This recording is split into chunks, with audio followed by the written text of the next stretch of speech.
Ok, alors aujourd'hui je vais vous présenter la façon dont je transporte mon matériel lorsque je dois être plusieurs jours loin. Donc en ce moment on a des travaux chez nous, donc on doit partir quelques jours, on est hébergé dans la famille. Et donc vu que je fais mon journal tous les jours, j'ai besoin de transporter mon matériel, donc je vais vous montrer un petit peu comment je fais. J'utilise une curvaire toute bête. Et donc je range le matériel, ça me sert aussi à transporter mes livres, tout ce qui va être culturel et tout ce qui va être administratif. C'est pas dans la caisse vu que ça nous intéressait pas. Alors, je vais vous présenter le matériel brièvement et je repartirai après sur les pochettes qui contiennent des choses. Donc pour commencer, ça c'est la pochette du kit, donc avec des enveloppes classées que je remonterai tout à l'heure. Mon Traveler Notebook avec mon insert, donc ça c'est ce que je vous ai présenté hier. Là il y a de nouveau l'insert de janvier vu que c'est l'insert que j'utilise pour encore quelques jours. Une première trousse, une deuxième trousse qui est la trousse de tous les jours, une troisième trousse, ensuite des crayons de couleur, un petit spray d'eau pour pouvoir faire mes aquarelles, mes pinces pour pouvoir écrire à plat, les masking tape donc qui sont sur le petit dispenseur, ce qui me permet de les couper facilement et de manière plus jolie qu'à la main, sauf si je veux faire des effets bien entendu. Les encres, donc là ce mois-ci j'avais choisi la Memento couleur terre pour les bords de mes photos et quelques impressions, la Clear Ink dont je vous ai déjà parlé et la Versafine si je veux aquareller derrière. Une agrafeuse parce que c'est toujours utile. Un petit clip qui traîne mais qui est trop mignon avec le petit nifleur.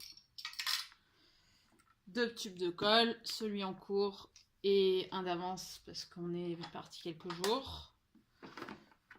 Deux paires de ciseaux, une classique et une pour faire les découpes de précision. Une règle pour les tracer mais surtout pour découper mes photos. J'aime bien les découper à la règle, ça me permet d'ancrer les bords et de donner un petit effet vintage que j'aime bien.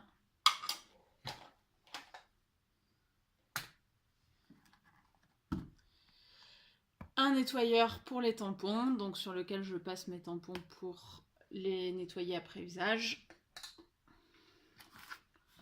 Un insert d'avance et la couverture du Midori que j'utilisais jusque là, dans laquelle j'ai rangé les différents tampons que j'utilise pour le mois de janvier. Donc je vais vous présenter maintenant les différentes pochettes.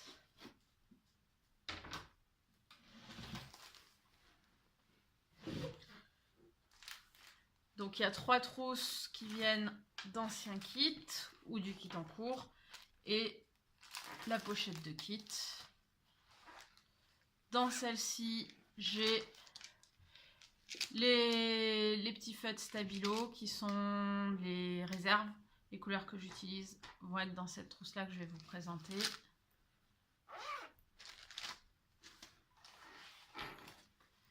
Celle-ci, c'est ma trousse de tombeau. Pareil, j'en ai deux dans cette trousse-ci pour les couleurs que j'utilise le plus souvent ce mois-ci. Mais après, j'ai toute ma réserve avec plein de couleurs différentes. Ces trousses, elles sont vraiment super parce qu'on peut vraiment mettre beaucoup de choses dedans. Dans celle-ci, c'est beaucoup plus éclectique. Et donc la pagaille aussi.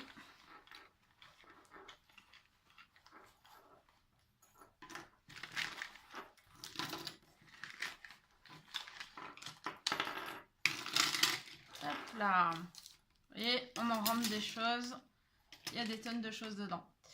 Alors ça, ce sont 2 feutres pour pouvoir faire des dessins et qui sont waterproof pour celui-là. Et celui-là, ça permet de faire la calligraphie.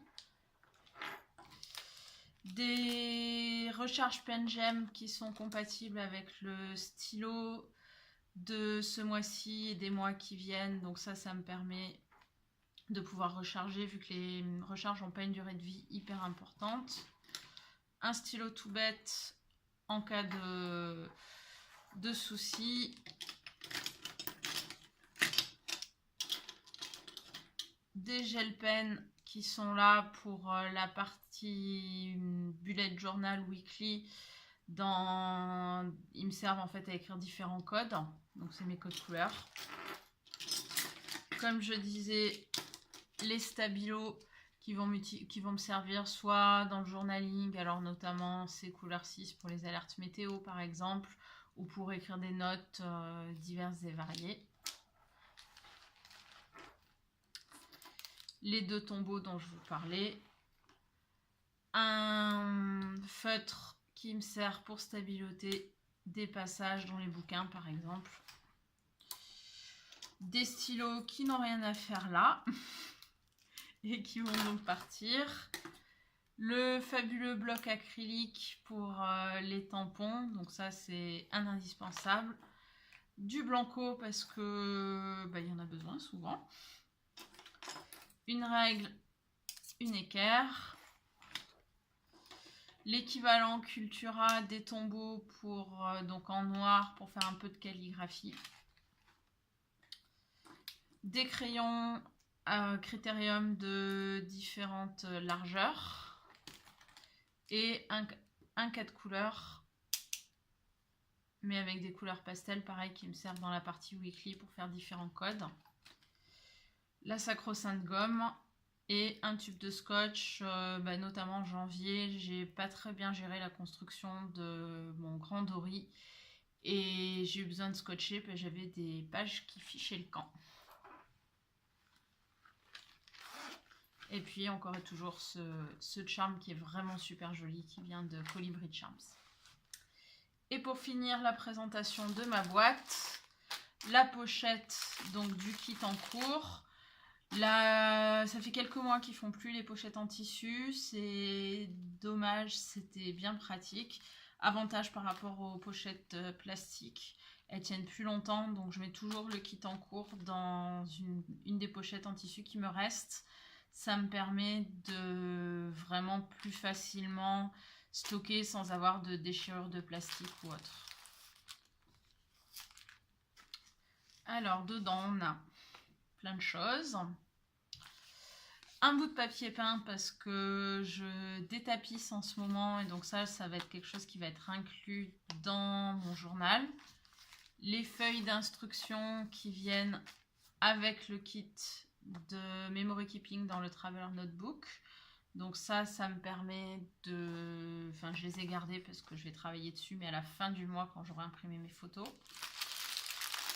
Une pochette avec tout ce qui va être stickers et die cuts. Donc là on voit qu'on approche de la fin du mois, sauf pour les parties Memory Keeping. Donc ça c'est vraiment tout ce qui est stickers, die cuts pour décorer au quotidien.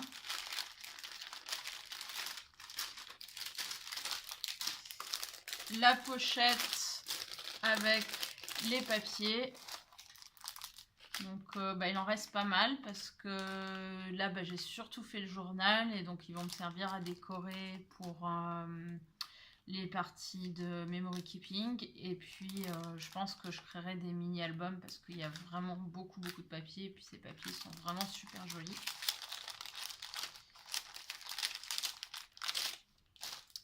Et enfin, une dernière pochette avec différentes petites choses. Donc là, magnifique petite carte qui vient avec le kit. Donc là, dans cette pochette-là, il y aurait normalement aussi les dashboards et les cartes dont je me sers pour écrire derrière. Là, il n'en reste plus vraiment. La seconde pochette qui venait avec le kit de l'année dernière et qui s'accorde très bien au kit de cette année.